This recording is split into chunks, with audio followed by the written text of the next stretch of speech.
Hello everybody! In our last episode we fought the first tutorial stage, which is one of the notoriously easiest stages in any game. And now I think it might be a good idea to head back to the hospital and maybe heal. Get treated.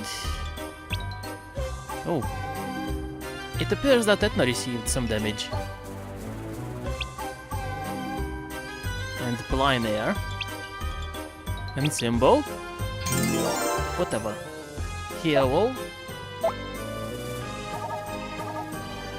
And now let's head back to Lee's and get back to the tutorial stages. Battle Basics 2.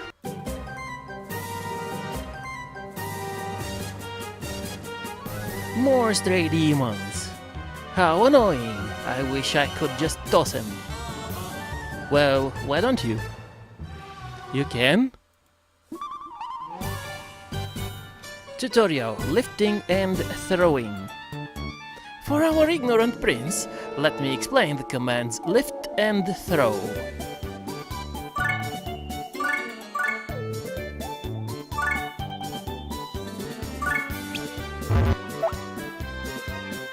In situations like this, where you're too far for your attacks to reach,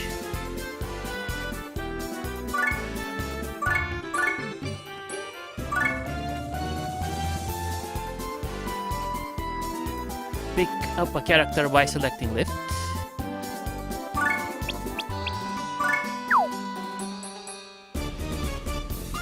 Okay, stop it, Etna! Then select throw. You have to decide on a direction and distance too. I'll throw you next to the enemy.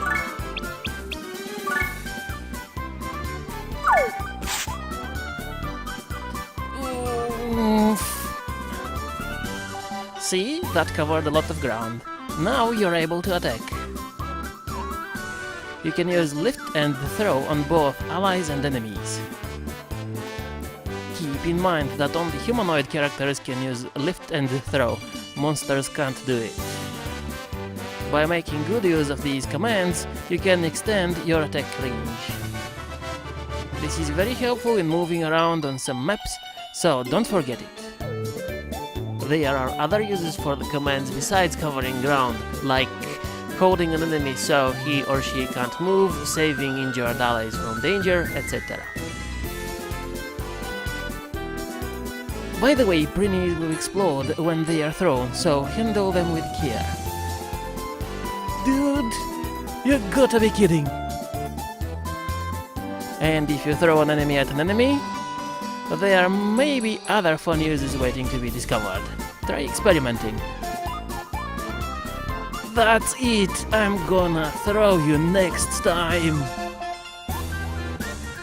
Oh, and one more thing, a character will take damage if the turn ends and he or she is still holding someone.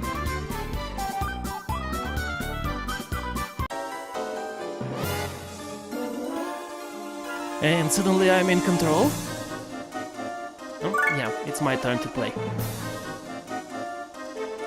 So, should it be the same as the tutorial?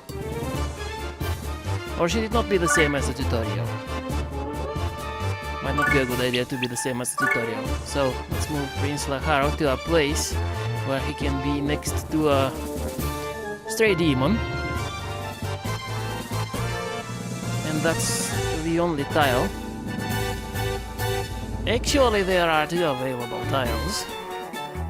But if I move him right there, then I'll have a nice straight line toward the other demon. So let's lift the edges.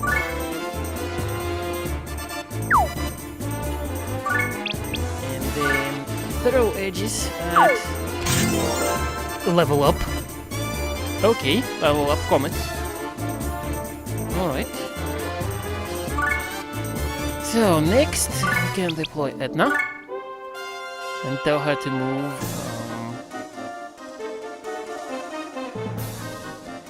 Well, we will move her next to Prince Laharo. Say, can lift the prince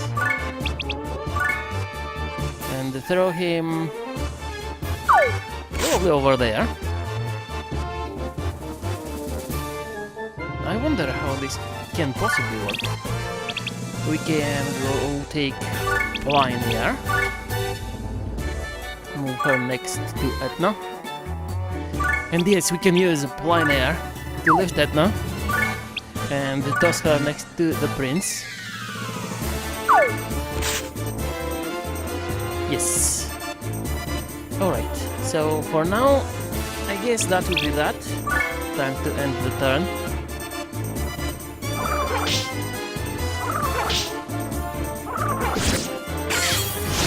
I believe I might have made a mistake there. I believe I might have made a big mistake there. Because Etna just took 13 hit points worth of damage. I wonder how can I get away with this? We can grab Slaharo like this. Move him next to Comet. Move Etna next to the prince. And then we can move Plinair. We can move Plinair behind the prince. Okay. And now... Or no, not like this. Absolutely not like this. Let's cancel Etna and Plinair's movements. Because Etna is close to the monsters. We shall move Plinair next to the prince. Exactly. Then we shall select Etna and move her behind the prince. So she will be a bit further from the stray demons. Then we shall plan an attack with Laharo. We shall attack Comet. Then with Plinair attack Comet. And finally with Etna attack Comet. And now, time to end the turn.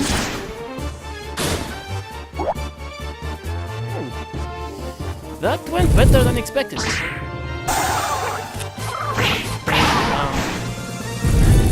That went also better than expected. And that went even better. And that was perfection. Probably not exactly the way that the stage is meant to be solved, but I think it still went very smoothly. Now another team attack.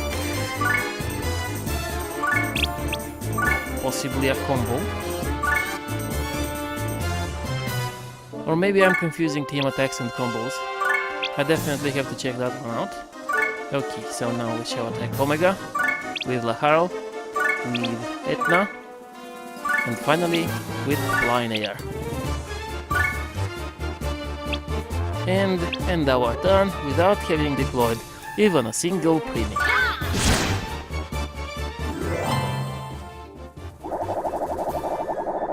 That went kinda way too well to have gone well. Ooh, common spear. Alright, time for the Geo effects tutorial then.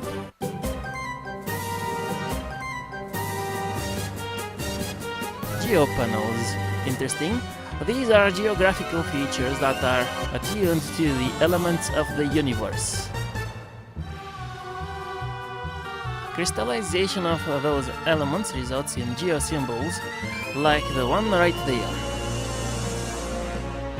Well, that doesn't explain anything, so let me clarify a few things.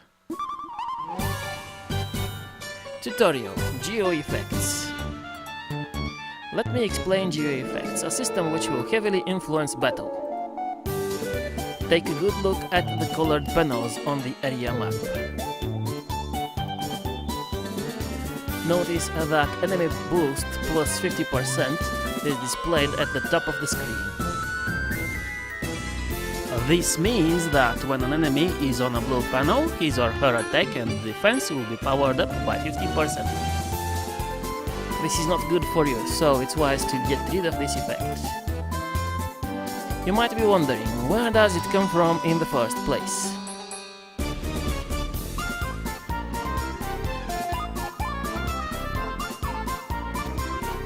Why, looky here! I just found an object labeled enemy boost on this blue panel. This guy is the culprit. How obvious was that? This object is called a geosymbol, and as long as it's on a colored panel, all panels of the same color will be affected. Let's toss it somewhere.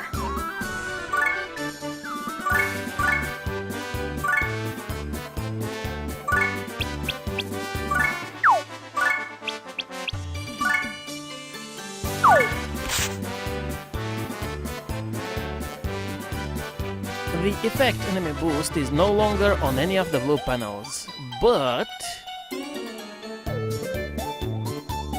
Huh? The geosymbol is now affecting the red panels. That doesn't change much. Let's just destroy it then.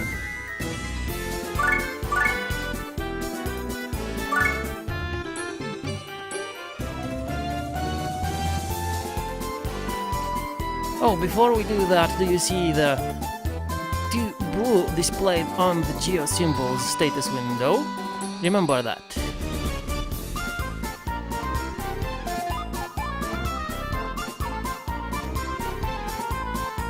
Now it's time to attack. Go ahead, Prince.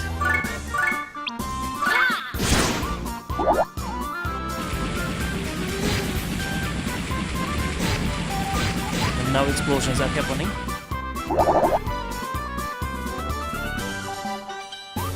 Huh? The red panels are now blue. Remember, the two blue in the status window, this is what it was referring to. Destroying a blue geosymbol will turn all panels, which are the same color, as the one it was on blue. Such a long phrase there. Damage will be dealt to anyone standing on one of those panels at the time, so be sure to take that into consideration. No damage will be dealt if you destroy a blue geosymbol on a blue panel. No panels will change color either. Oh, blue geosymbol on a blue panel. That one I hadn't noticed. You can build up your bonus gauge by changing the color of geo panels. If you are able to use what you've learned to destroy all the geo panels, then you will receive a panel termination bonus. All of this relates to a term I used before, geo effects. That's pretty complicated. You're right, it is. It might be a good idea to start off by destroying only the harmful geo symbols. Nullifying all the panels is for experts who understand the concept of geo effects completely, and you're not one of them. What did you say? Not all geo panels have negative effects. When you get the chance, you should try and take advantage of the useful ones. Lastly, press the tab button to turn the geo panel's display on or off. Tab button? That will be the tab key. Uh-oh.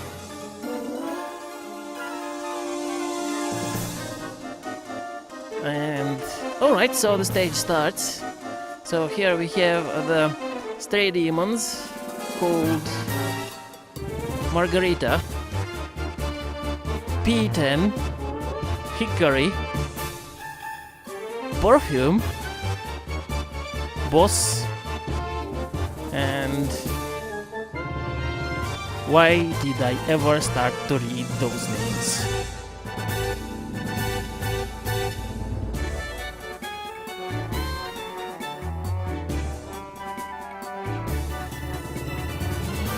So if we want to destroy a geo symbol without killing everybody in the process,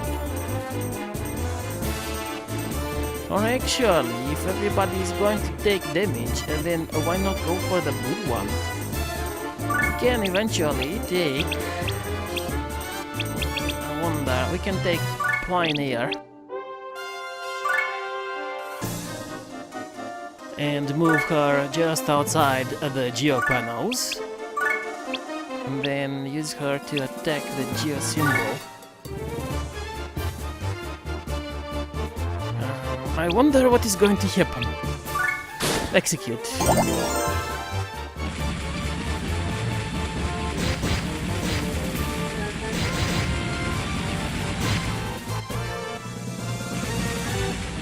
And did everybody take damage? Okay, that was kind of a surprise there. Some more surprise there.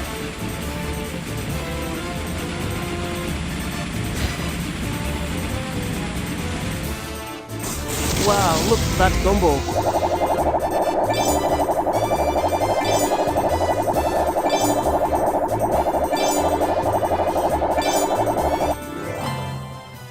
Have I just rediscovered the quickest way to solve the stage?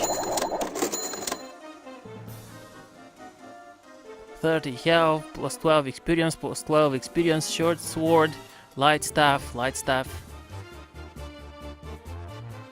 It went better than expected. I'm starting to get the hang of things again. Okay then, are you ready to request some allies at the Dark Assembly? There you get to create characters who will become your loyal pupils. Loyal pupils.